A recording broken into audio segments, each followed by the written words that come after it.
It's great. Sex. That sensitive. Fantastic. Perfect life.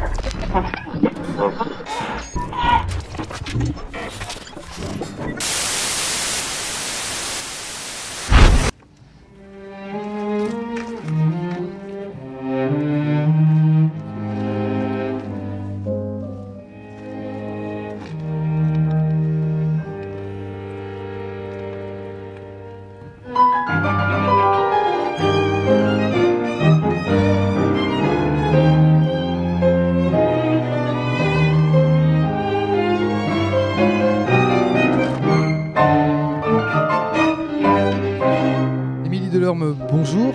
Bonjour.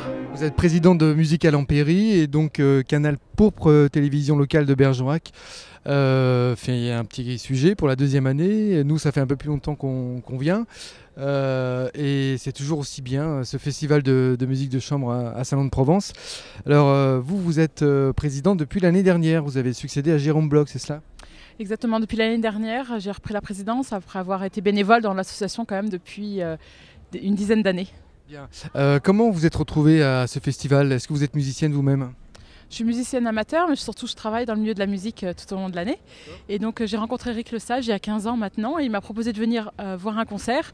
Et comme beaucoup de gens, je suis venue voir un concert et depuis je suis complètement accro au festival. C'est comme ça que les spectateurs viennent de plus en plus. C'est comme ça que toute l'équipe de bénévoles s'est forgée d'année en année. D'accord. Parce qu'il y a aussi toute une équipe qui s'appelle les Amis du Festival, donc ça c'est encore autre chose. Musique à l'Empéry, c'est l'association qui organise le festival. Donc cette année c'est la 22e édition. On peut rappeler quand même les fondateurs qui sont à la fois directeurs artistiques, Eric Lesage, Emmanuel Pahu et Paul Meyer, qui sont responsables donc de la programmation de ce festival. Voilà, eux, toute l'année, ils font des concerts dans le monde entier et au fur et à mesure des rencontres, ils invitent des nouveaux musiciens à venir à l'Empéry. Ils découvrent du répertoire, ils font des tentatives aussi ici, ils essaient de redécouvrir du répertoire qui est moins joué, de faire de la création. Et donc tout ce qu'ils peuvent glaner comme ça pendant leurs concerts au fil de l'année, ils nous proposent un florilège pendant l'été à l'Empéry chaque année. Le thème de cette année, c'est l'amour. Alors ce thème a été choisi, je crois que c'est choisi en fin du festival précédent, c'est ça ? Vous, en tant que présidente, est-ce que vous avez un petit regard, un petit mot, comment vous mettez en musique tout ça ? Il y a deux choses. Il y a le fait qu'en 2014, il y a beaucoup de festivals qui célèbrent la Première Guerre mondiale. Et donc, c'était aussi une façon de dire que voilà, il y avait l'amour aussi. Et de se mettre en décalage. On essaie souvent d'être en décalage, de faire des célébrations en dehors des années de célébration et d'apporter comme ça des choses différentes de ce que l'on peut voir dans les autres festivals.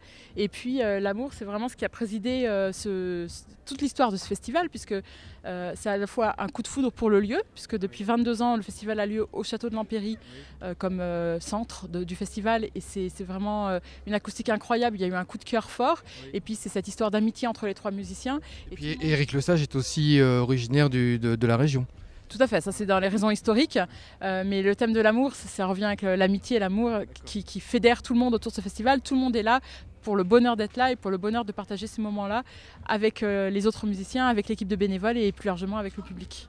C'est vrai que l'amitié est très très forte, les musiciens sont relativement détendus, on sent qu'il y a un esprit de famille, c'est un festival qui reste assez intime et qui a quand même une particularité par rapport aux autres festivals de la région et d'été en Provence, c'est que d'abord les prix sont très accessibles, contrairement à certains autres festivals, ça c'est plutôt pas mal.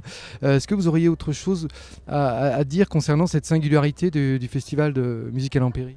Alors d'abord, les musiciens, ils sont détendus, mais ils sont concentrés. C'est-à-dire que, justement, parce qu'ils jouent avec les meilleurs musiciens ici, ils veulent être au plus haut niveau et il y a une émulation entre eux. Et donc, depuis 9h le matin, ils sont en répétition toute la journée pour le concert du soir. Et s'ils peuvent avoir l'air détendus, c'est parce qu'il y a leur famille, en effet.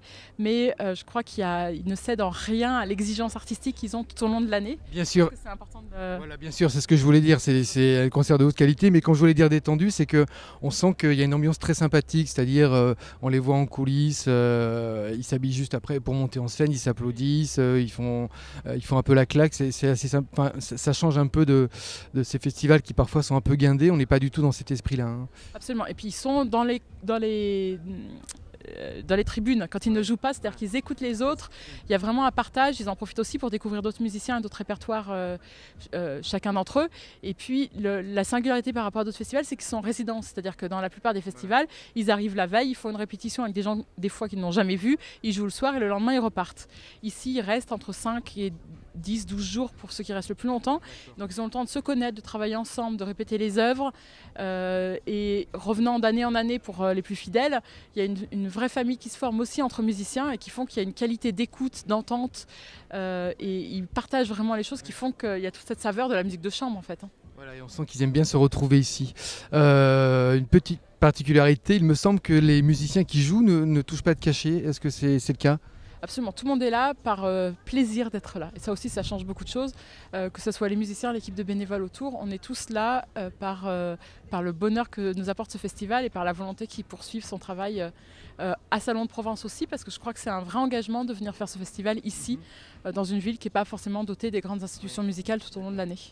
Alors justement, en parlant de cachet et de budget, contrairement aux années précédentes, on a pu remarquer quelques petits changements. Il n'y a plus le gros programme qu'on avait l'habitude de voir. Je me souviens aussi de projections de films en plein air avec des improvisations de Paul Lay notamment ou de Thierry Esquèche qu'il n'y a pas cette année.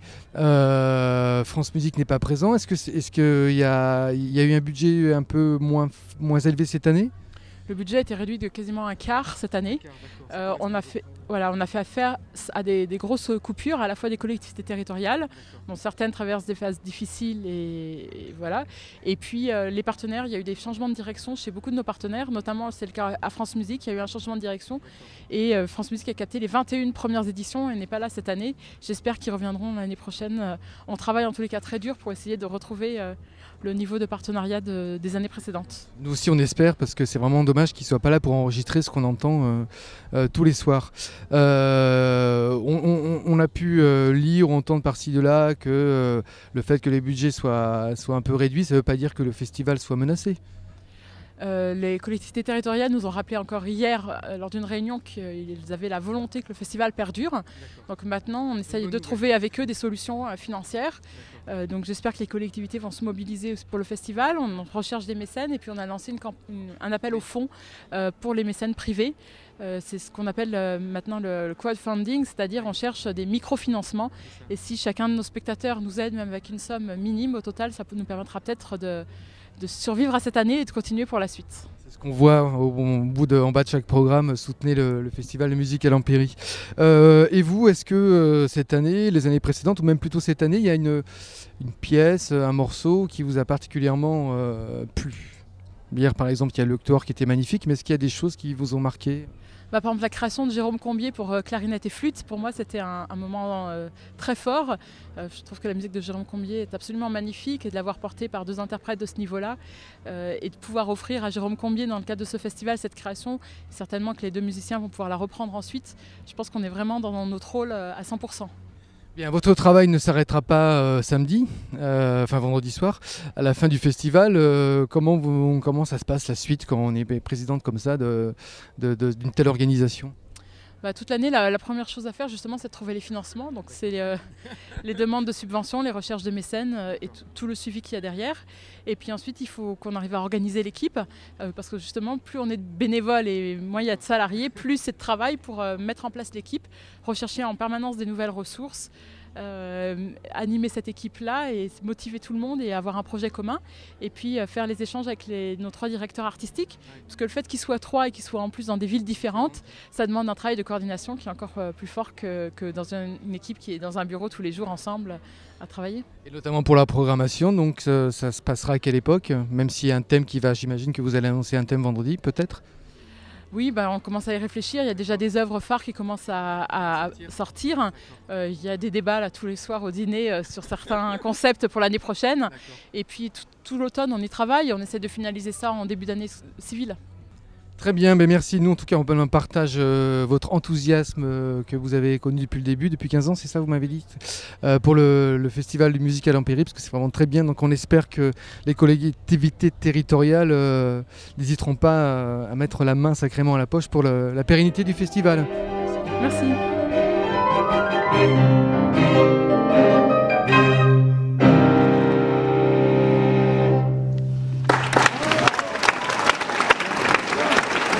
Who knows?